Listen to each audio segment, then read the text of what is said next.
How to be a hero to your girlfriend.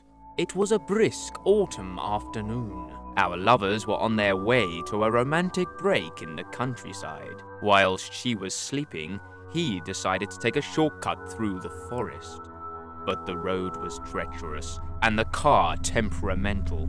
And then the inevitable happened. The engine gave up its fateful struggle. It was getting late. How on earth could he be her hero? When she awoke, she made her feelings felt. He made sure this didn't turn into a row. He took control of the situation. To boost morale, he even made an effort to look like he knew what he was doing. But his efforts were in vain. And there was no phone reception in this part of the forest. The desperate couple decided to leave the car and go for help.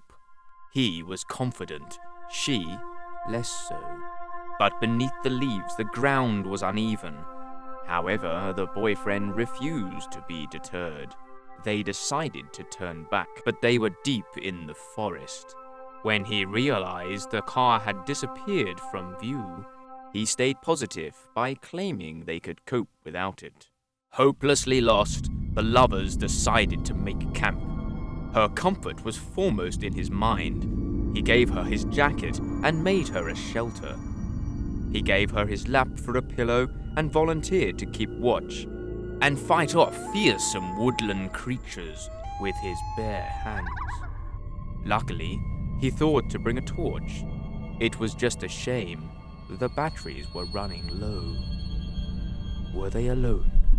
Were they being watched? The boyfriend refused to entertain these thoughts, explaining the strange noises were merely the sounds of the woodland. He used humor to make her feel better.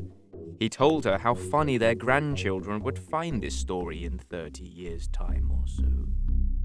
He told her about his time in the Scouts, and he encouraged her to talk about her hopes and dreams for the future that awaited them. After a long, sleepless night, the boyfriend seized the day with renewed vigor. His acorn and toadstool muesli was a nice gesture. Then, all of a sudden, he found a clearing in the forest, perhaps a little too easily. He knew spending the night yards from a luxury hotel would make his girlfriend angry, so he didn't mention it and took her on a slight detour. Later, in the nearby luxury hotel, he reflected on exactly what he'd done. He'd taken control, he had been reassuring, confident, and positive in the face of adversity. He had thought of his girlfriend's comfort over his own, and he'd covered up all his mistakes. And that's why she loved him, because he truly was a hero. The end.